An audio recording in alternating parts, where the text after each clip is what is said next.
থাকেন না ভাই।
জানেন যে ফিফা বিশ্বকাপ উন্মোচনায় আপনারা দেখতে পাচ্ছেন বিভিন্ন ইহুদি খ্রিস্টানের পতাকা 92% মুসলিম দেশে উঠতেছে।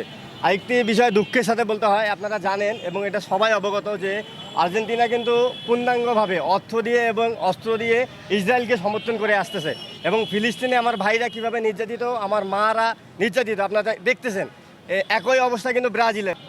আমরা হচ্ছে মুসলিম কান্ট্রির নাগরিক, আমরা মুসলিমের পতাকা উড়াবো, আমরা কালেমার পতাকা উড়াবো। আরেকটি বিষয় আপনারা জানেন যে গত বৃহস্পতিবারে আমরা শহরের বিভিন্ন প্রান্তে কালেমার পতাকা টাঙিয়ে দিয়েছিলাম।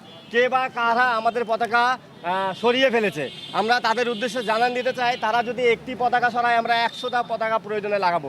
92% মুসলমানের দেশে যে কালিমার পতাকা না উড়ে তাহলে কোন দেশে থেকে উঠবে? আমরা যদি আজ সারা বিশ্বের দিকে তাকাই তাহলে আমরা দেখব বিভিন্ন দেশের মধ্যে আজকে মুসলমানেরা নির্যাতিত, নিপীড়িত।